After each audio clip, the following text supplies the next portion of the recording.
So, what drew you to focus on the development of early Christianity within the Greco-Roman world, specifically from the perspective of the working class? This is a great question, and makes me think about my own professional journey as an academic from a young student. I actually started very idealistic in university, college, wanted to be a minister, Mhm. and so I was studying, to go into Christian ministry, missionary or pastor or something. And along the way, I just got hooked on the history, on the historical parts of things, and I couldn't shake it. And what I did shake was my faith. What I couldn't shake was Yeah. the bug for wanting to know about this.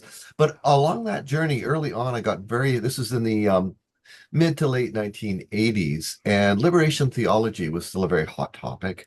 I was very interested in particularly Latin American liberation theology and studied a lot of that in school, and also South American liberation theology. This is pre the fall of apartheid, and so but a lot of Nelson Mandela, Desmond Tutu, the church working to overturn oppression of the poor. So this got me interested in the social aspects of our world and how they intersected with the Bible.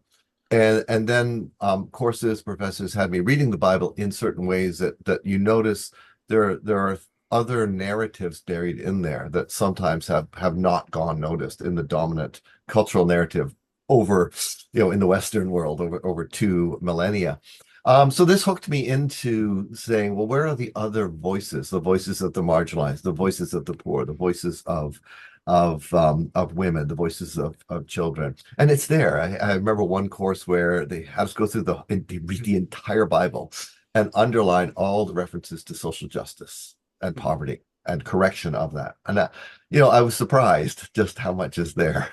So, long story short, this is what hooked me into the historical aspect with that emphasis on um, other voices than the elite. And then in my doctoral work, at the end of my master's degree in Toronto, doctoral work, to practice Greek, I was invited to a group with a couple of professors and me where we were translating inscriptions. And these inscriptions happened to be from non-elite, people working in occupation. So a weaver's guild or the clothes washers.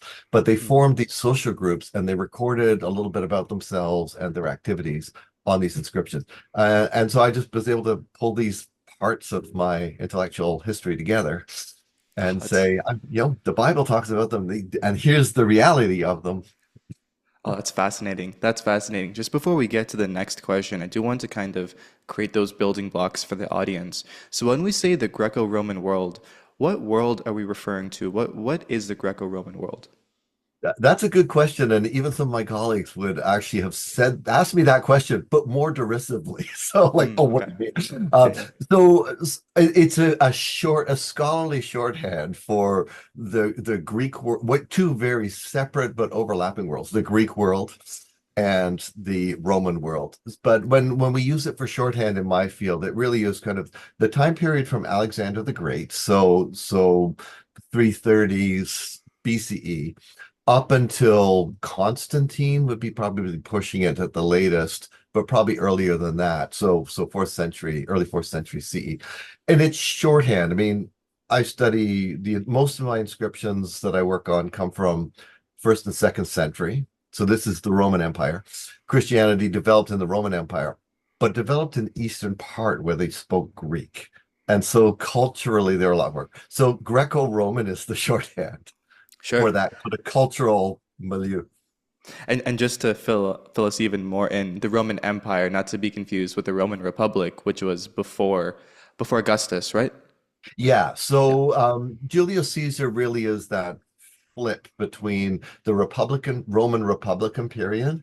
And so about the mid first century BCE, and Mhm. just BCE is before the Common Era versus CE Common Era. So we're getting away from AD, Right. before Christ and year of our Lord kind of language. But so mid first century BCE, that's sort of where it flips under Julius Caesar, where he comes in to save the Republic and essentially turns it into a dynasty. And he appoints his nephew, Augustus, as functionally the first emperor, although arguably Caesar was the first emperor. And then we start this Roman imperial period where they voting rights are more restricted, but there's also an expansionism. The military presence gets bigger, more roads are built, they conquer more territories. So they, up until the second century CE, they're taking over more land. In the east, they sort of get as far as Judea and over all the way to Britannia in the west. I don't mean to make this a history of the Roman Empire, Roman Republic, Anything. just for a second, but the Roman Republic slash Empire was Muslim before it turned to Christianity. Is that correct?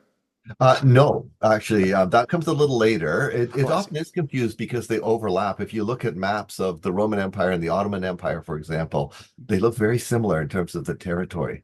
But it went the other way. It actually, with Alexander the Great, he conquered all the way, the lands all the way east, all the way to the Indus Valley to India and back through Egypt.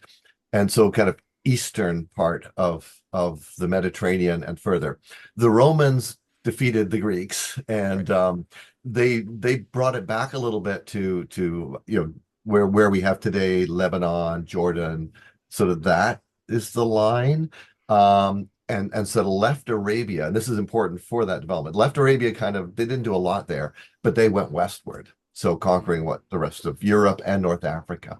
And so now they've got a big circle, and a lot of that was they learned how to sail, and they sort of so that was the Roman Empire, and then probably peaked, depending on who you ask, in the fourth century, and then in the seventh century you have Muhammad and the rise of Islam, and as they develop more, then they're able to go both ways as well, and so they come in. So it's much more complex than this, but in a nutshell, the way is paved for Islam by Rome, by the Greeks, and there's Persians are involved earlier than the Assyrians and the Hittites. So there's empire after empire after empire.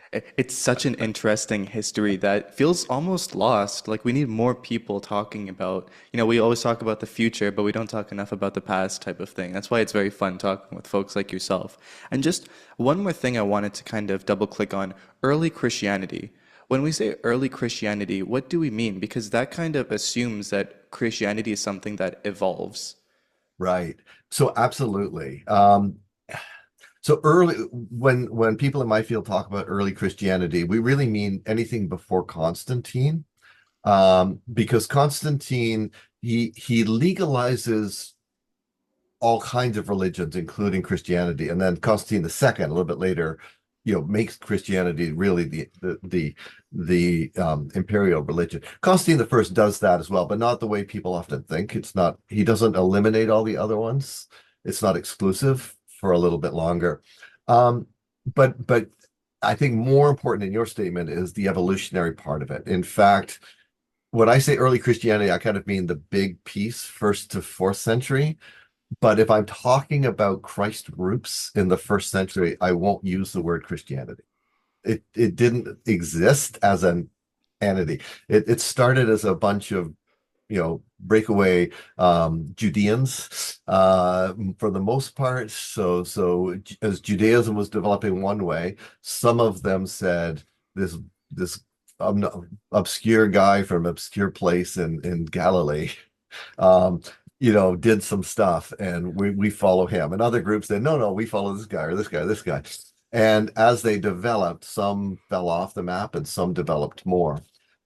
This little Judean group that followed this guy named Jesus started to attract non-Judean followers, Gentiles. So, which is just an English translation of, not Judean, from the perspective Judean. So, the ethnoi, what we call ethnic groups, but from outside of the empire. And so it grew differently than the dominant Jewish group. So in the first century, we have this mess of what we would call Christ follower groups I see. in different places. Some of them get along, some of them don't, and some of them don't even know the existence of others. So there's no sort of synthetic Christianity. And I think that's one of the biggest changes to the dominant narrative Mhm. that the Western world has lived with almost 2,000 years. Because once the church got dominance, then they could talk about their history as if it started, with an explosion. Jesus died on the cross, he resurrected, and 5,000 people followed, and it just took off. No, historically, great story. No, Right? That but there's that's much more a nuance. change. Yeah, much more nuance, and that's a big change. I know we're getting ahead of ourselves, but that's a big change in terms of our understanding of early Christianity, like its development. But evolutionary, yes, and slow kind of growth. Yeah, it's one of the most important things that it sounds strange, but religion is kind of an organism that evolves as well. It drops certain things, it picks up certain Yeah, things, and people like to think of religion as this kind of static aggregation of texts and yeah, teachings, where it's yeah, much more dynamic, it's much more ever evolving. It's evolving right now. I yeah. feel like religion in the 21st century will be far different than religion in the 22nd century. Well, Um, absolutely. No, you're absolutely right. Actually, if I may just pick up on that, because I think you've hit on, I think one of the key points in my field of religious studies, and we start with our students. We ask this question all the time: what is religion? And students puzzle over it, scratch their heads, and say, well, if I ask you to show me a chair, you might stand up and show me what you're sitting on. But if I ask you to show me religion, there's not a thing to point to. It's a concept. And so, as you say, quite rightly, as a concept, it's evolving, it's developing, where we are the ones that are using that word to say, oh, this is a religion and this one isn't. And so I was actually just reading a book, rereading a book, it's looking at it because it's on my desk, called The Invention of World Religions. And I think it was the Chicago World's Fair in 1886, they had a religion pavilion, and there were four religions in the entire world. They knew this for sure. Only four: Jews, Christians, Mohammedans, and other. So it's like all of these other things just get into one box. Now, of course, you take a world religions course at the university now, and there might be 12 or 13 or 14. But really, that's just us deciding what goes into this box we call religion and what doesn't. So I do want to ask you just on that, just a meta question of when we, as we're kind of getting to this understanding of kind of compartmentalizing history, like we just said, like we had a dominant narrative that the church was prescribing for Christianity, but when we look back, it was much more nuanced, much more Yeah, dynamic. Does having these compartmentalizations of history, of religion, make your job easier or harder? that's a great question. Um, on one hand, it makes it easier because the agreed upon compartmentalizing allows us to talk. So if you put me with a bunch of my academic colleagues in a room, say, what is religion? Well, let's have this big fight. But at the end of the day, when we go in the classroom, we have to talk about something. So we'll talk about religion, even though we agree that we don't know really what we're talking about in terms of what that is completely. So on one hand, it's a convenience and it makes things easier, but it also makes it more difficult because when we talk about religion, people have preconceived notions. So if you a lot of times my students will start with what is religion? Religion is belief in a higher power. Sounds fairly neutral, but then you say, well, Judaism doesn't really involve belief, it's mostly practice. So it's not a religion. Oh, no, no, I didn't mean that. So then they have to start changing. Buddhism isn't really a belief, it's a practice. So is it more is it a philosophy or a religion? And so it makes the job easier on one hand to talk about it and harder on the other because things don't quite fit into the box once you start pushing at those nuances that you were talking about. Sure. And again, another meta question is how difficult is it to teach about religion and profess about religion? Because it is one of those things that it's a faith, right? Right. People immediately prescribe or ascribe themselves to something, a certain faith, a certain, let's say, ideology, a certain way of thinking, let's say, a certain belief system, but they make it their entire personality. And even trying to ask questions that go against their orthodoxy is almost it's literal blasphemy, and Yeah. they treat you like the other. And so Yeah. when you're teaching about these things, are there eggshells you have to walk on? Are you saying, I'm not trying to put words in your mouth, I'm not trying to skew Right. history, like trying to make sure everybody is comfortable? How difficult is that, especially now when Yeah, Everything is so like in your face. yeah, great question. My immediate answer is I love it. It's not so they pay me for this. I love it. I love my job. Right. So, but that I don't want that to make it sound like it's not challenging because you've nailed the challenges on the head. So I don't dread doing it, but I know walking into a classroom of 150 students on a course on mythology of heroes, I'm going to have atheists, I'm going to have Christians, I'm going to have Muslims, I'm going to have Jews, I'm going to have everything. And some of them may be very angry if they grew up in let's say, a conservative church believing family and they've left that and they're bitter at their parents. Others might be hyper excited about it and want to convert me to whatever their religion is. So all of these are in the classic. So I have a number of different things, depending on the course. I have a number of different activities I do in the first couple of weeks to try and get students to understand that I am not there to try and convert them for or against a religion. I don't really care what they believe.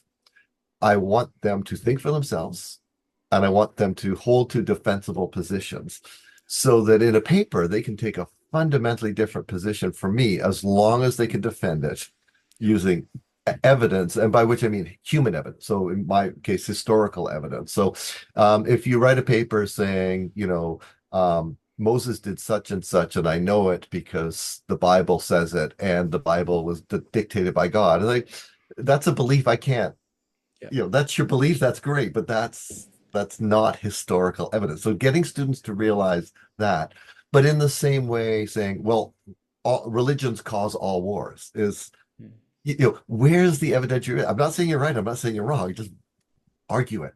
Don't believe it, don't have an opinion, so don't think it. So the one I tell them they can't use in their papers, they can't use the word I believe that, or I Mm. think that, or it is my opinion that. So the evidence demonstrates that, and then Yeah. show me the evidence. And I may disagree with you. That's fair, but you still get a good mark because you've argued.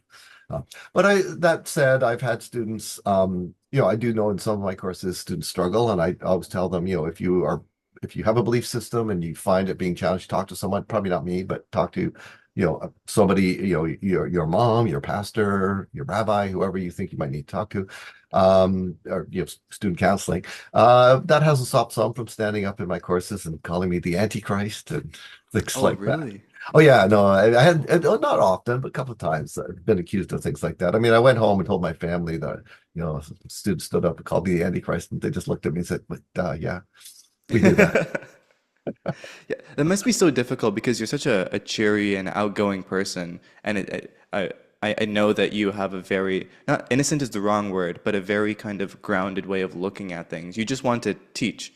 You just Right. want to impart the same kind of passion and fun that you found in your work onto the students, so they may have that same passion and fun. Yeah.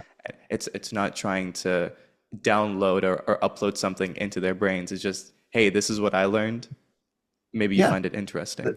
And exactly. And then also get them to think. I mean, if I was to boil it down, I guess I want people of faith to kind of have a little bit of niggling so that they say, oh, not sure about that. And people who are so certain in their, say, atheism, they have a bit of niggling and have them listen to each other, have them Mhm. talk, have them engage and actually respond to each other without feeling threatened, without feeling that they have to attack each other. You know, And I do want to not backtrack, but I do want to kind of layer on something that I previously said, which was, people take religion and make it their entire identity. People also take atheism and make it their entire identity.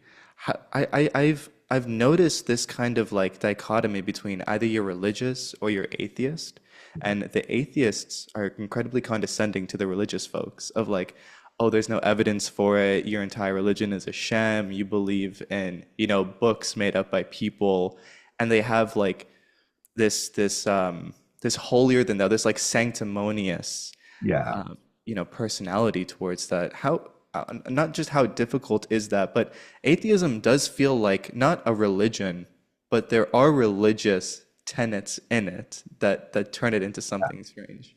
well, and we at Queen's, but also I have colleagues at other universities, will teach courses on atheism with a religious studies number. Hmm. Or like so if you want to take a course on atheism, it's not necessarily in philosophy, it's in the religious studies department. Because it does map on in many ways to the characteristics of religion, the way we were talking about it earlier. And so yeah, my goal would be the same, is to say in your atheism, be committed to the evidentiary information.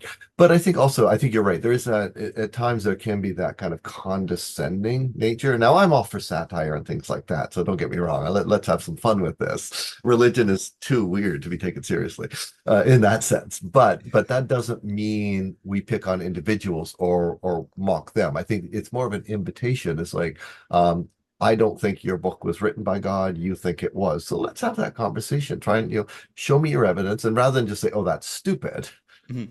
I can say, okay, well, let's poke and prod, and you poke and prod at me. When I say a human wrote it down, you can point out maybe some characteristics of it that seem particularly um, intellectual, or would be hard to imagine a human coming up with. And then I've got to say, okay, well, where can I find other people that have done things like that? Now, I am an atheist, so it's not that I'm trying to denigrate the atheist position. At the same time, it's far be it for me to say to somebody who believes you're stupid. I Right. can say, tell me more about it, and invite that kind of conversation. Um, and I've been on the other side. I mean, I've been a person of faith, and that I lost that because of looking at the evidence. I think that's always a risk. Right. So when students come to me and say, they're afraid they're going to lose their faith by taking my course, I have to be honest, say, I can't guarantee you won't, but that's not my job. That's not what but I also like it when students push back, and students are really smart. And so they challenge me in class, and I'm scratching my head saying, yeah, I don't quite know how to answer that question. Or that seems outside, they'll tell me about experience or something, and all that seems outside of the ordinary, and I'm not sure what to do with it. Um, Yes. Go ahead. Good. Sorry. I was just saying, a lot of students come in right now. It's gone up over the last decade or so. They call themselves spiritual but not religious, and so a lot of them they're not really defending a position. I take that to mean they believe in something beyond humanity, but they don't want to commit to a religious institution, which is fair. And I think that's actually a good way to be in your late teens to early mid-20s anyway, for anyone, and question everything. But they want to be open to other things. And that's a really great starting point for conversations for them with each other. So I like to, in my classes, get students in groups of 3, 4, 10, and get them talking with each other and open to learning other positions, so that when they say I'm spiritual but not religious, and then they find out their neighbor says the same thing, but they actually interpret it very differently. So that spiritual part, that they're not on the same page. It's not the same thing. Even though on a census, we now ask, are you spiritual but not religious? They would both check the same box, but they're not actually the same.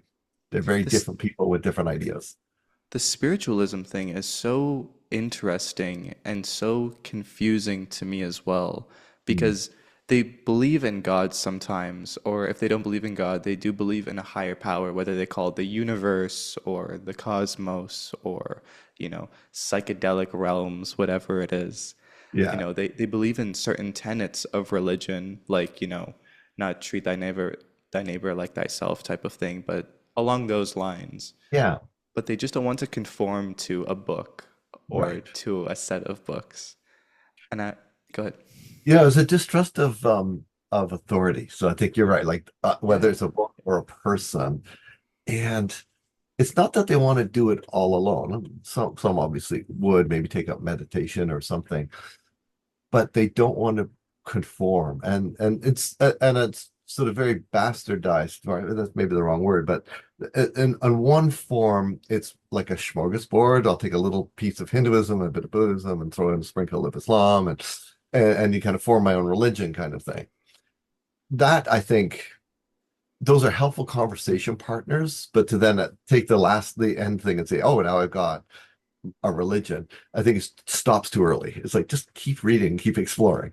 On the other hand, sometimes it is just that, oh, I'm just open to looking out on an ocean and feeling the presence of something. And and saying, well, that what is that? I mean, everybody has feelings. So is that religion? So we get right. I mean, this is where we started. This is the problem with my field. Is that religion? Yeah. Is either of those religion? We talk about it in religious studies courses, but does it fit the box? Well, maybe the box is wrong. Maybe we've created a box, and if it doesn't fit this thing we call religion, we just need to change the definition, change the box. And now, see, you mentioned you said a word interpret, and then you also used the word authoritative. And when Mhm. we're talking about religion, it does seem like the interpretation by the elites is very different from the interpretation of the working class. And how have Yes. you found that narrative between, like the dichotomy between the working class and their, would it be correct to use the word oppression with religion? Yeah, I think it would. I mean, I want to be careful. So, Sure. yes, that's going to be. Yes, it is oppressive. So I'm going to jump back into antiquity now. That's where, early on, um, elites control the narrative. And so the period that I study, the first and second century, it is a mess. And what we see is the messiness of different elite groups trying to gain control. And they're using it by asserting authority politically, by doing it through literary stuff. There is the pushback from other people who are both resisting that power, but also trying to gain some of their own. So you have that push-pull. When you get to the fourth century and beyond, that is now solidified into the hands of certain people, Hmm. and they control the narrative that gets out there. So we have 27 books. An example, we have 27 different books in the New Testament. It took 400 years to get to that selection of 27, which leaves out dozens and dozens of other books that didn't get in. Why those 27? Well, because the people that controlled the narrative controlled the decision-making process. Now, much of it was ratifying things that had already been decided, but they clearly didn't want things along the way. For example, the Gospel of Mary Magdalene, second century gospel, so not written by a disciple of Jesus, clearly. Um, it presents a picture of a very strong woman who's going out there evangelizing. A bunch of males, 200 and some years later, have decided, or 100 and 150 years later, decide they don't want a book like that in their collection of authoritative texts. Well, there's more to it than just, oh, it wasn't dictated by God, no matter what they say. There's, the patriarchal structures, there's power, there's the masculinity, there's all of these things that's keeping women voices out of the narratives that get in that are going to continue on now, to our time. So this is to say the elites exercise a lot of power, and we lose the voices of the marginalized. And so what a lot of what's been done in biblical studies, as has been done in so many other fields, is finding those voices and looking in the margins, in the cracks. The discovery of these books, like the Gospel of Mary Magdalene, in the mid 1900s, went a long way to helping us fill out that picture. Also says, these are the books nobody was allowed to read anymore. Right. Yeah, what understandings do we have of the working class by studying these associations? Yeah, so this is this gets right down to what I do and what I love. Um, One of the big things is understanding what their daily lives were like a little bit. I mean, we do this through archaeology, through the kinds of things you find, and you find just different artifacts from a household. You get a sense of what the house is like. In these inscriptions, we get a lot of talk. Two things jump out. One is meals. These groups like to eat together. And sometimes it's very regulated, the kinds of meals they have. What you pay your dues once a month, and then during that month there will be a banquet where you'll be given these things, and certain people will be honored. If you're lucky enough to have a patron, so one wealthy person who will sponsor you, then you could have an even bigger banquet. We get to know the size of the group, usually 15 to 30 people. It's rare to find groups much bigger than that. But they like to get together for social activities. And they also were worried about who would bury them. And this is, how would they be buried and how would they be remembered? Burials, it's not expensive, but it's not cheap. And the tombstone is probably the tombstone and the plot are the most expensive. So these groups also provided for burial of their members. So I Mhm. could join a group, and now I know once a week or once a month, I'm going to have a good time with my friends. And when I die, my family can't afford it. At least they will make sure I'm put in the communal burial ground. And once a year, they'll have a banquet for all the dead. And I will be remembered. They'll remember about me. So those two things I think are attractive. And then the third thing that happens, I think is the most important, is social networking. So when the carpenters get together, I don't, and they get together to worship Isis and to have a banquet. I don't think they just talked about Isis. They talked about carpentry. They talked about suppliers. They talked about who they can trust and who they don't trust. Probably talked about pricing and things like this. They networked in a way that linked them. We knew the elites were doing this because they talk about it in their literature. But the poor people don't have that same kind of literature. Most are illiterate. So these inscriptions start giving us a little bit of a window on their lives. And just to clarify something, when you say worship ISIS, we don't mean Oh the gosh, yeah. the contemporary ISIS. Yeah, This is an occupational hazard. I forget all the time about. Yes, I mean the goddess, the Egyptian goddess from antiquity.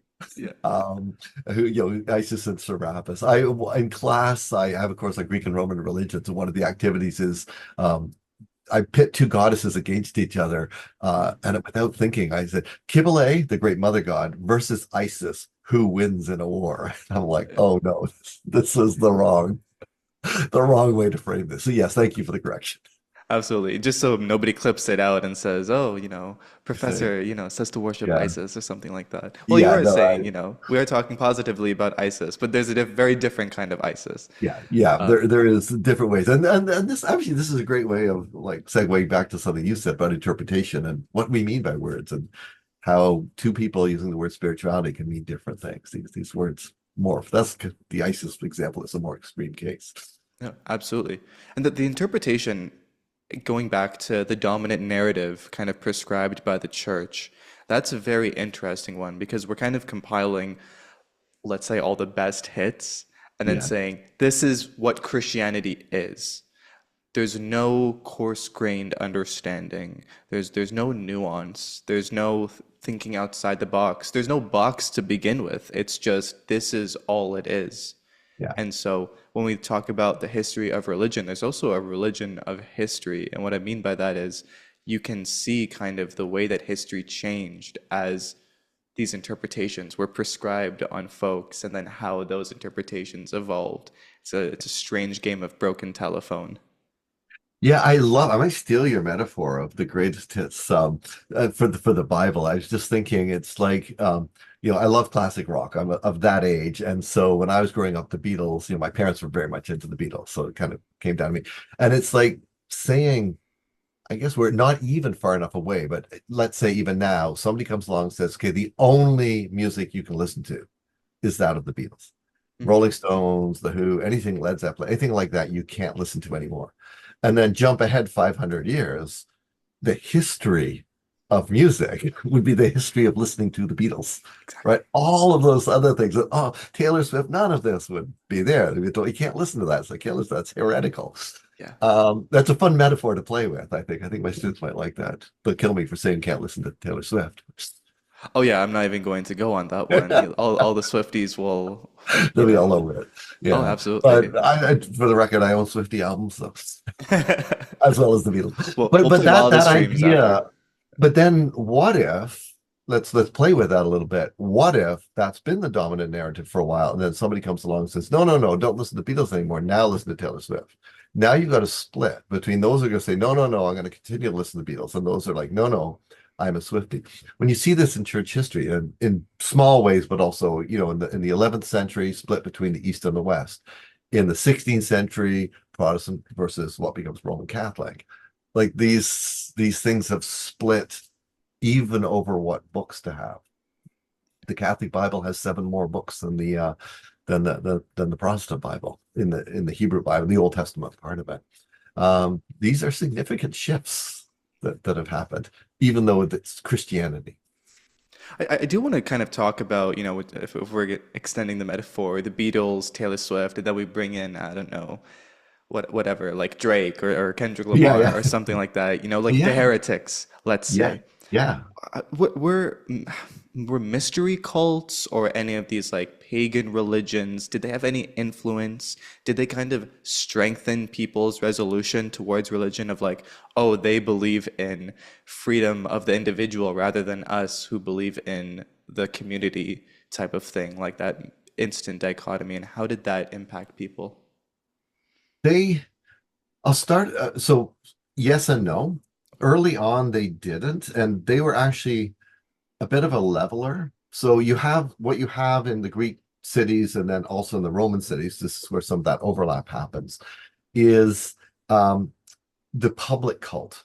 So we want Rome to survive, and to be protected. So we have basically paid professionals that oversee the cults. They make sure the sacrifices take place. If there's going to be a major decision by the Senate, they look into the auspices to make sure it's a good day to make a decision. So they're always worried about what the gods think.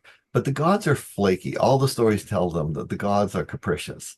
So this is one of the reasons they don't like Judeans and they don't like Christians. It's not because they hate their beliefs per se. It's because in a world where the making the gods happy matter, when you have a couple of groups, these monotheistic groups that say, no, no, no, no, we're not going to sacrifice to Jupiter. We're not going to sacrifice to Roma. That's that's not a religious threat. That's a political threat. Hmm. That's saying if you don't do this, you Jupiter might be pissed off. And when the barbarians come to the gates, Jupiter might say, this time I'm going to let them in, right? So this is why it's important to keep everybody. So the Romans were very much the Pax Romana. They wanted their whole world to be ordered and orderly. And they didn't want the gods messing it up. So you have to keep the gods happy. So this is public religion. Then in the mystery cults have been around for a long time. The Eleusinian mysteries date way back um, into the 6th century BC, or even probably even earlier. And this is a more personalized form of being initiated into, we call them mysteries, that they call them mysteries, and we've picked up on that word because nobody really revealed what it was. It was probably pretty innocuous. You had this ceremony, this ritual, and you probably saw some things, you probably heard some things that you were told, don't tell. It's probably not that exciting what it was. What's more exciting is I know it and you don't. I'm in, you're out. And that makes me feel special. As they developed, you get some of them that get ideas about post-mortem existence. And so, how Hades becomes more like hell in Christianity. You get the Dionysus cult has a little bit more of a sense of an afterlife and things. So there's a bit more of a promise. These things, because the Roman Empire, so that we're talking about after Augustus, we have the road system, we have the peace. Now people can travel a little bit more freely. These groups start also traveling more, and you get these weird groups from the east, weird from the dominant narrative point of view, coming from Persia, like the Mithras groups, or coming from Egypt, like the worship of the goddess Isis and Serapis, or the great mother goddess. These start to come into Rome, and Roman soldiers and people are going out elsewhere, and so they encounter this, and so they start to get a bit of a taste of this more personalized sense. So a lot of the groups that I look at are talk about being initiated into the mysteries, but very locally, very small. The mysteries of Dionysus. That's what kind of bonds them. It's again, we're going to have a banquet together. Make sure I trust you. So you're part of my group, but we don't like Bob over there because he's not one of us, even though he wants to be. And we might invite him in, or we might decide to exclude him. So the mysteries, I mean, so the Christ groups, I would say, would fit into that sort of paradigm. They're Eastern, right? They're coming from Judea, have their core in this guy that lived in Judea. And they have this esoteric thing where they think bread turns into blood, or bread turns into body and wine turns into blood. they have these kind of rituals. So if I'm a Roman magistrate walking down the road, I'm not going to go, oh, there's the religion of Christianity and there's the mystery religion. I go, oh my God, there's all those crazy cult groups, Dionysus and Kibble and Christianity and blah, blah, blah, blah. I'm not going to differentiate Right. and think, except when it comes to worshiping or like participating in the public cult. And the Dionysus people say, sure, we'll do that. The Kibble people say, sure, we'll do that. And the Judean and the Christian people say, yeah, we're not going to do that. And that can get them into trouble. I do want to take a step back and ask what differentiates a cult from a religion? And then also, I do want to double click. I think you answered it in part, but I do want to ask it in a more explicit way, which is how do you start a cult?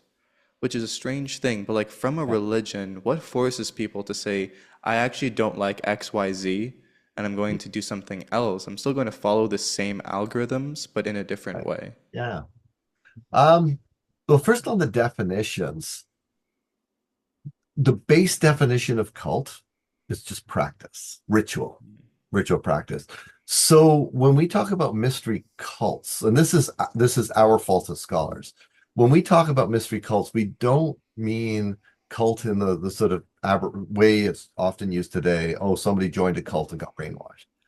We mean mystery rituals. And that's actually what we should put groups that did mystery rituals that they wanted to keep secret, Okay. as opposed to the public cult, which were rituals that were done in front of everybody and everybody knew what was going on.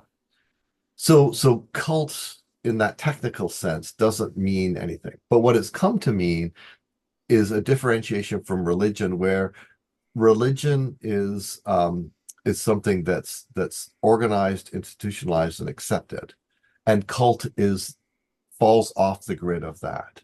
But going back to our earlier conversation, that's our definitions of what. So early on, and even to some degree today, for Roman Catholics, Protestants are a cult. They're a breakaway from Christianity. They're not truly Christian, right? In the same way within Protestantism, I'm Baptist, so I'm normal, but you're Pentecostal, so you're a cult. There's probably more agreement there now that they might fight with each other, but then together they could say, oh, but we're both really religions, and the Church of the Flying Spaghetti Monster, that's a cult because it's weird. And so it's all about who's doing the defining. Noel Harari has this great thing in his book, 21 Lessons for the 21st Century, where he says if a billion people believe it for 300 years, if it's a religion, if 20 people believe it for a month, it's a cult. Yep. Right? But if you go back to the origins of Christianity, for example, by that definition, early on, it's a cult. Mm. It's only when it gets some traction and gets military backing with Constantine that it would fit religion. It becomes Huh. state sanctioned. But early on, is this tiny little sectarian thing, like 12 dudes walking around following this other guy that's saying crazy things like I'm gonna die and come back to life. And you hear this, you're gonna go like, these guys are whacked. Um, so, but I want once what it they're smoking. right, yeah. Well, which takes us to the psychedelics, but the yeah, but once it becomes normal, again, I to quote popular culture, the great episode in The Simpsons where I won't be able to quote it correctly from memory, but it's an older episode, so I'm dating myself. But Reverend Lovejoy is talking to Apu is Hindu, and says, "Oh, we don't like your weird religion with all these different gods with multiple arms. Why can't you believe something normal, like a god who is three people, but three persons, but one, and died and rose again?" And just the way he says it, you realize that's to a Hindu, that's just as weird as so weirdness is in the eye of the beholder. But when we think ours is normal because it's the dominant narrative, then it can be weaponized against the oddness, the weirdness of the others. And I guess we should turn to psychedelics now. S- This is a new place for me, but sure. It, I think it's a new place for all of us. I think, Mm, like religion, psychedelics have Like if there's religion, there's spirituality, psychedelics are kind of a third rail topic.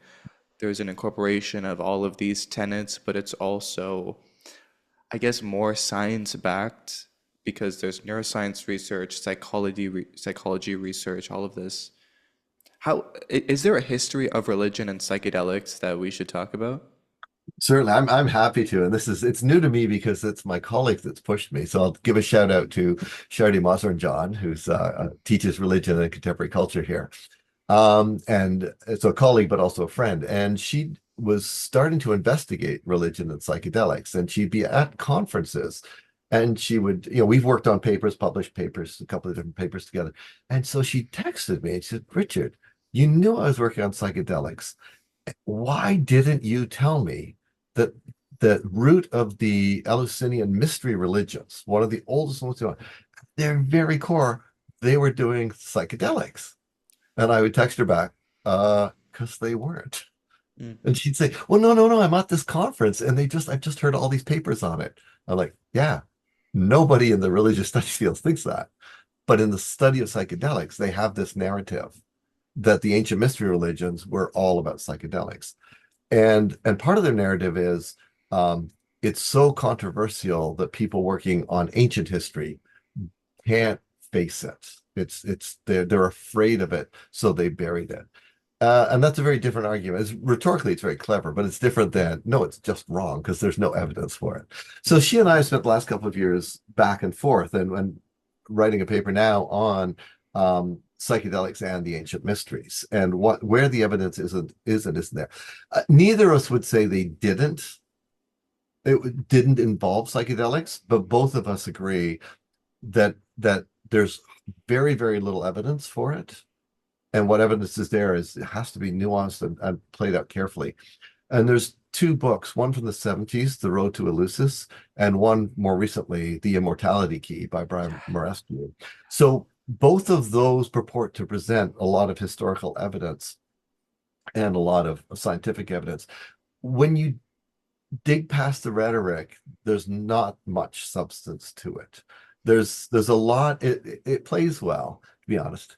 It reads well, but there's a lot of, so for example, the use of words in Greek that sound like other words, and so this proves points, but they don't etymologically, like linguistically, it doesn't work. Sort of the conjecture on one page becomes fact on the next page. So we traced it through to kind of say this is problematic. It just means their arguments are problematic. So going back to what I say to my students, I'm not saying you're wrong, but you'd have to give me evidence. And if I can poke holes in the evidence, then we have to go back and re-examine the evidence. Like any scientific experiment, you test the hypothesis again and again and again. Each time you might nuance the hypothesis a little bit. So, logically, is it conceivable that for 500-600 years or even more, you have thousands of people going through these mysteries, all doing psychedelics to have the experience, and not one of them, not one ever put on record that this is what happened? It seems like something would slip out somewhere. And the idea of synthesizing the ergot from mushrooms into an LSD type of substance, there's just very weak basic. We can do it now in highly technical labs, but could priests do it back then? Not saying they couldn't, but I'm saying it's conjecture, but it has to be proven. So we have a lot of fun kind of going back and forth on this. What's actually more interesting to me, and so this is now getting to your real question, I think. What's more interesting to Professor Mazarjan and myself is not did they or didn't they involve psychedelics, but why is it so important to the psychedelic community today Hmm. that they did? And part of it is they want legalization. And we know that in South America, they were using ayahuasca in what we would call religious rituals long before Christianity even. And they know this as well. But that's not where they want to find their evidence. They want to find it in Greece and in Rome, and where the evidence is barely discernible. And part of me thinks that's because they know in North America, especially in the United States, which has grounded itself in Roman republicanism. I mean, their Senate building looks exactly like the Roman Senate. I mean, they just want to be Rome. and now probably want to be more of an empire. So that's a whole different topic. You might want to cut that one out. But they need the antecedent to be Greek and Rome, not Inca, Yeah, not Mayan. Sort of an almost an implicit racism there, right? That you've got it right in your backyard. But for it to sort of support the kind of legal arguments they're making for the wider use, medicalization, but even broader social use of psychedelics, they keep looking to Western history. And that's fascinating to me absolutely when they have fascinating. alternatives. So so this is where we're going with it. So a lot of work being done. It's just so since Professor Masrinjan has started working on this and sort of pulled me in a few years ago, it's more and more work is just exploding in terms of psychedelics and religion. So it's really exciting. You know, lots more to learn and lots of arguments coming along. But again, my question is just, is the evidence there? Yeah, we can look at that, but why? Why does it matter to me? Why does it matter to me that we get it historically right? Because it doesn't matter to me whether the substances are legalized or not. I have no skin in the game that way. I haven't invested in any kind of pharmaceutical companies or anything. But I'm fascinated as a historian, both what they do at the ancient times, but what they're trying to do now using that evidence. Yeah, I do want to kind of go back and forth in this, and if I might push back just a little Yeah, bit, absolutely. it does seem kind of it would be strange that the church has this intense scrubbing of anything that goes against Yeah, like directly what they want, but they would include psychedelics. That does that does seem to calculate that if they didn't want their disciples or the working class to undergo these sessions of spiritual enlightenment to see that there's so much more. yeah, We always see, people that undergo DMT or even high doses of LSD and psilocybin, even what's a even Molly, I forgot, ecstasy. right. When they undergo these high doses, there's an incredibly religious experience Yeah, where they see we're all one. They interact with sentient beings if they're on DMT or engaging in the ayahuasca ceremonies. And so all of these tenets of religion without the oppression come into being. yeah, And you get a oneness, you get a sense of unity. And it would make sense that all of these oppressive, authoritative, dare I say, totalitarian regimes, religions, would kind of hold off and say, no, no, no, those are the devil's lettuce, let's right. say, Yeah, those yeah, are the devil's compounds, and yeah. not want anybody to take them to see that there's something so much more than what they're being offered.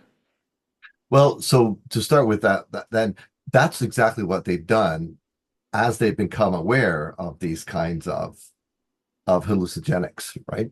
So we do see that. So you're right. What we find, and you do find that all the way back. So you do find warnings in, let's stick with Christianity, you do find warnings in the texts against drunkenness. Hmm. They knew people were getting drunk and they were saying don't. What you don't find is warnings against people getting high. So the absence of evidence is not evidence, but it's Sure. they you are right, they are trying to control people and people's experiences. Right. But that they never explicitly ban it suggests to me that maybe they're not aware of it. It may be happening, but they're not aware of it. Because if they were, they didn't hold back on explicitly banning things, Sure. right? And so it's like and it's not that they wouldn't have. I think they would have. It's just how accessible were these things to people. That's so for me, that's the bottom line is it's not that these things wouldn't have done exactly what you said and don't do exactly what you said. It's just how accessible were they? And in the absence of evidence of their accessibility, do we find are there other ways of explaining those kinds of experiences? So, I joke with my students, the guy that wrote the book of Revelation, he had to be doing something. It's just such a weird and wacky book. On the one hand, I could totally see I mean, he's on an LSD trip. On the other hand, we know, so maybe I should jump back to a more concrete example. The Eleusinian mysteries. The psychedelics argument is they take these psychedelics and they have this experience. But these are people that have marched over 3 days from Athens to Eleusis. They've had to sacrifice a piglet on the way. They've been deprived of sleep, deprived of food. They've been dancing in an ecstasy. They're putting in a small closed room full of smoke and reveal this. Do they have an altered state of consciousness? Yes. Yeah. Do they need psychedelics to get that? Not necessarily. We know enough physiologically and psychologically that people can have these kinds of experiences without alcohol or psychedelics. Doesn't mean they didn't, but psychedelics aren't the only experience. And so our problem with the books like the ones I mentioned is not that they're saying psychedelics were there. It's just they're saying it was only psychedelics and that legitimates psychedelics, as opposed to saying there are other ways of explaining it. So, we have to take those into account. The modern example would be snake handlers, in the deep south. They don't need any alcohol or drugs to do the crazy things they're doing with playing with things, but they do need rituals that put them into an altered state of consciousness that allow them to do that. So I don't think I think the evidence is still being collected and explored, and I think it's absolutely the case, as you said, what these different psychedelics can do in terms of human experiences. The question, sort of as a historian, is did they? Right? Not Right. not do they? Do they? Absolutely. But did they? Or are there other explanations? Or were they working together? Were Yeah. some people doing those? And part of that goes to the marginalized voices. Were there groups that were using psychedelics? Have they been locked out of the dominant narrative? And so I have to be open to that too. And so say, Absolutely. where's the evidence? Let's see, let's uncover it. Let's let those voices come through and not just believe the dominant narrative. Yeah, absolutely. And thank you for that. Thank you for being open to, differences in perspectives, Oh yeah, like I say, I mean, and we've gone in print saying the same thing. Like our agenda is not to say no, like Yeah. to the people that want to legalize psychedelics. I mean, in some ways, quite supportive of that. And being in Canada, we've had marijuana at least legalized for some time now, and other things that can be done. Um, but that's different than the his. So let me back. I don't think we need the historical argument to do that. But if we get a historical argument that's based on flimsy evidence, then it'll make it easier for those who don't want the legalization of drugs to tear down our argument. Right. So you don't want to say, oh, the religion is grounded in psychedelics and then have it torn down from under you because it's historically suspect. Realize my light is getting very bad here, so No, I'm it's going to just a little bit. The it's sun just is moving. it's God So shining on you. I hope to make that clear. It's not like psychedelics are bad or didn't do it. It's just if you're going to make a very important argument on the legalization of these substances, let's make sure it's grounded in the best possible evidence that's there, and get rid of the spurious ones because the spurious ones will kill us in court. Yeah, there is a kind of, and I'll speak very carefully because I don't want to piss off two communities at once, even though we just went against the Swifties, which I'm still Right. scared. I might cut out that part. Um, but there is this, again, there's always, when you're talking about religion and when you're talking about these belief systems, there's always a sense of condescension, Right. being incredibly sanctimonious with arguments. And I feel like with psychedelics, there is kind of like, oh, your religion doesn't matter. Like this, the same arguments with atheism happen with psychedelics, where Yeah. as soon as we pinpoint out a religion or religion, capital R, is predicated on psychedelics, it automatically has no meaning, Yes. or the meaning is lost. And I don't like that. It would be interesting if there was a history, like a very blatant history of psychedelics in these major religions. And so we could explore that. We could see exactly how altered states of consciousness, again, change history. But it's also like, is it just, again, as you were saying, the legalization? Like they need that precedent in order to legalize it now and saying, oh, we've existed with these things for thousands of years. It doesn't make sense to ban it now. Or is there something more of like, I want to make sure that you are wrong? I think it depends on who you're talking to in the community. And I think there's a bit of both of that. And this, so the conspiracy theory that comes up through the books, like particularly Road to Eleusis, of how this is so radical that we've been ignored. That's an easy default. And when you have a very small community, or at least early on, it's nice to feel marginalized.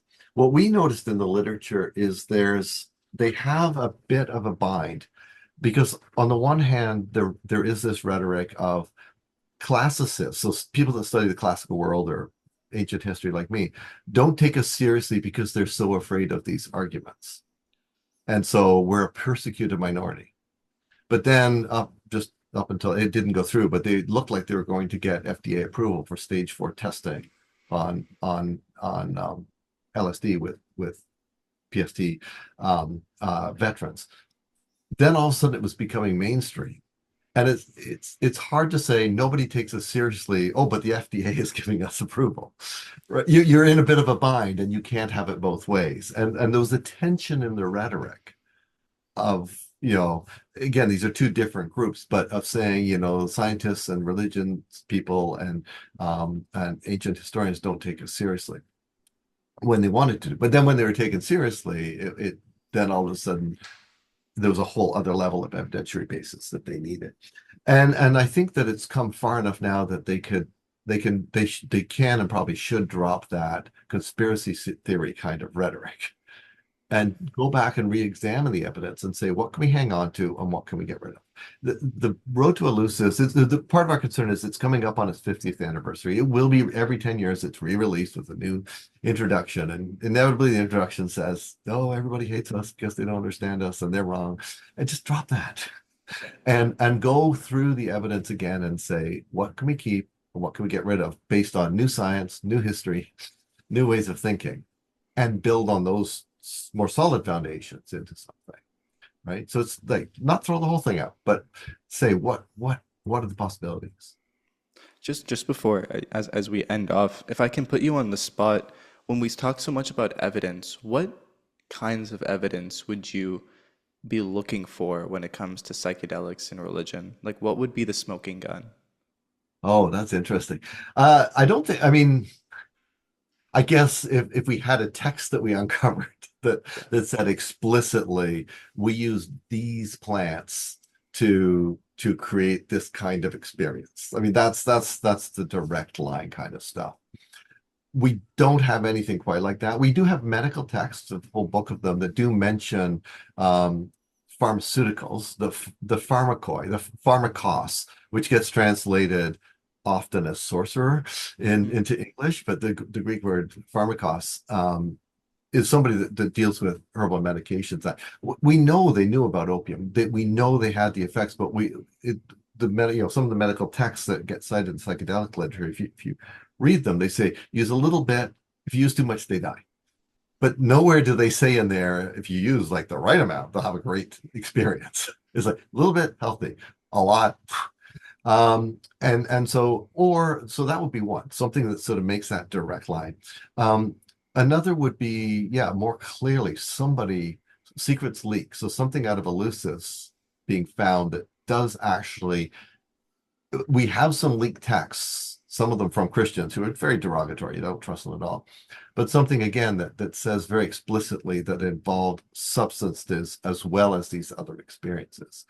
There is one that gets cited in the book and in the literature about, it's from a satire and it's about barley groat being eaten and the person is vilified for releasing the mystery, but he's actually prosecuted because he's a foreigner and not prosecuted for doing that. But even more importantly, the playwright, if the characters in the satire have actually told what happened in the mysteries, which you're not allowed to do, and you could be prosecuted for it, the playwright should have been prosecuted for putting that into the play, but he wasn't. So again, that when he talks about the barley groves having this kind of effect, it's probably not true. Otherwise, he would have been prosecuted, right? So, and nobody stops there. They're like, oh, look, he mentioned this. This is a proof that the psychedelics were used in the mysteries, but you can't have it kept a secret and not be prosecuted. Yeah. Sure. So that's what I'd be looking for. Something just very clear, and it would still not convince everyone, but something a little bit clearer. It's too circumstantial and too much, like I say, going through the book, um, saying it might be the case that they were able to synthesize the air god. And then 2 pages later, they say, when the priests synthesized the air god, well, you didn't prove that. You made it a hypothesis 2 pages earlier, but now you're saying they did it and moving to the next hypothesis. And so it's a hypothesis, and it's turtles all the way down. Sure. But if the bottom turtle is going to be right, so again, it's just like let's have a solid argument. And so this is what Professor John and I are pushing for. It's like Sure. not we don't believe it. It's like let's make sure it's as solid as we can make it. Yeah. Absence of evidence is not evidence of absence, but Right. also Yeah. we need to make sure that we're staying grounded and not, divulging to the same. It's interesting that they want to be grounded, but they also say, I think, or I Yes, believe, I think, and I believe actually going back to where I was with my students. it's So always yeah, fun. yeah, yeah, absolutely. So, speaking of your students and I guess my entire generation, I do want to ask someone like yourself, what advice do you have for them? It can be in terms of learning and education, it could be in terms of religion, but we talked about, the 20-second TikTok attention spans and what we're trying to do with this podcast. As someone like yourself who found passion and understanding and fun in a very dense and historical and complex field, what advice would you give to Gen Z in this way? I think you've touched on the key word, passion. Follow your passion, because that's when it gets hard. That's what's going to sustain it. So I mean, I love what I do, but there are times when I slog through some inscriptions, go, oh my gosh, this is killing me. I get the big dictionary out, trying to figure out what this grammar means. That's tedious, but it has its reward in the end. But what helps me push through is I have a passion for it. I have a passion to know. So I would say, if you're doing work on your own, research on your own, or in school, do the things that drive you, that you want to know more about, that you want to learn more about, and don't let it go. Like keep shaking it, even when it gets hard. And then that's where the passion part comes in. Um, don't accept easy answers. And if they come easy, they probably need, it's not that they're wrong, they probably need to be re-examined. And yeah, don't accept everything everyone tells you, but don't reject it outright. Think about it and work your way through it yourself. And that's hard to do. We like to be told what to do. It's much easier if someone would just tell me to do. But I think more than ever right now, with the way the world is sort of tilting to the right, there's a lot of people out there that want to. So to the right, I mean sort of not necessarily even politically, but just kind of to a sort of a more right, wrong, black, white kind of Mm, dichotomy. There's a lot of people out there that are quite happy to tell us what to think and what to believe and make our life so much easier because we don't have to think for ourselves. And I just go back to that great scene, again, dating myself, in Monty Python's Life of Brian, where Brian is mistaken for the Messiah. And this big crowd in front of him says, tell us, Brian, tell us, what must we do? And he says, just go away, just go and think for yourself. And they kind of pause and look at him and say, tell us, Brian, tell us, how must we think for ourselves? right. Collectively, that's easy. The difficulty is, it's easy having someone tell you. It's more difficult. And so, yeah, we have the internet, we have AI now to help us. We can generate so much information, but don't just take it at face value. Push back on those topics that really drive you. Yeah, a good question I like to ask myself and that I tell other people my age and even a bit younger and older is how much of your thinking is predicated on the algorithms that you consume? Yeah, You know, uh, exactly. that gets them to stop and think. Um, Yeah, I uh, was going to say I didn't know whether to go down there or not, but apropos of that, you know, the internet, absolutely, we should use it. But remember, that's not the only way of doing research, or just running a Google search is not research. yeah, People say, "Oh, I've researched this, that," because the algorithm will give you often things you already want to find. exactly. So try and get the other algorithms to give you the alternative. And again, it's not that the alternative is right and yours is wrong. It's just hear both voices. I remember back in the, because I'm a dinosaur, newspapers used to have, the opinion piece where it'd be pro and anti, and you could read both of them beside each other. And the algorithms now will only give us the one that it thinks we want. And it's okay to go and look for the other one to find the opposite and pay attention to it and get both sides. Even if you end up, I think if you end up not changing your opinion, you'll have at least strengthened your position. Yeah, the confirmation bias and combined with the Dunning-Kruger effect is a powerful and Exactly. terrifying combination. So, if you had a magic wand and you could solve one problem in the world, what would it Oh, be and why? wow. That's difficult. I mean, the obvious ones are world peace and things like this. I think I would want, I mean, if I could solve it all, I would. But really, to get people to having the conversations about justice and Mm. actually acting on. So, what I would want is justice, human rights for everybody that transcend all the other things like nationalism and national politics, or so religious rights or religious freedoms. That justice would always triumph over that, and to have a world in which it's kind of like Plato's philosopher king. It's not quite a dictator, but it sort of sounds like one, but somebody that would always do the right thing, but for justice, and make sure that people are not being trampled, and that religion, governments, economics, these are not being used as tools of oppression. That's a big wish, I know, but we evolve as human beings. We have more and more tools. We have AI. It's scary. It's thrilling. It's a mixed bag in terms of what the potential are for achieving some of these things. But yeah, justice for all. Justice for all. What gives you hope in this world? My students, they're young. I mean, they're young. They're dynamic. They're excited. They scare me too.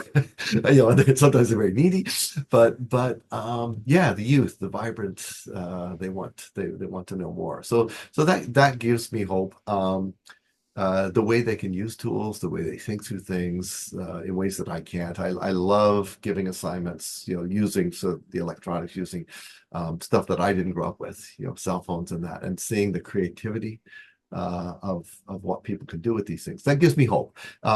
But it's always nuanced with a bit of fear, because what can be used for good can also be used for evil. But I like that. I like the enthusiasm and the idea of taking on a challenge like climate change and not giving up. They're not giving up hope, but they're saying, okay, yeah, recycling's not doing enough. So what can we do? Well, what about divestment? What about this? What about that? What about that? And they're pushing. And I mean, I agree with everything they're pushing for, but they're pushing. I like that. They're being proactive. They're very proactive. And we see them out on the campus, we see them around town with their protests. So I like that. And they get involved, and a lot of them putting their money where their mouth is. Right? It's not just rhetoric. Oh, we should save the planet. They're actually doing things with it. It's So I mean, that's it's just one example, but many other kinds of justices. it's incredible. Professor Ascough, thank you so much for this episode and this conversation. It's been incredibly Thank you. enlightening. Where can Yeah, we it's find great. you online? Online, I guess I just go to Queen's University .ca or queensu.ca and Google my name. I show up. I have a faculty profile there. I'm on Instagram. I'm on Facebook, but really that's just my friends. I just post pictures of my travels to make my friends jealous. Uh, As we all do, as we all as do. we all do, yeah. Yeah. But thank you for this opportunity. It's been wonderful, lots of fun, great talking to you. I got to look at a few of your other podcasts beforehand. When you invited me, it's a great show. So thank you.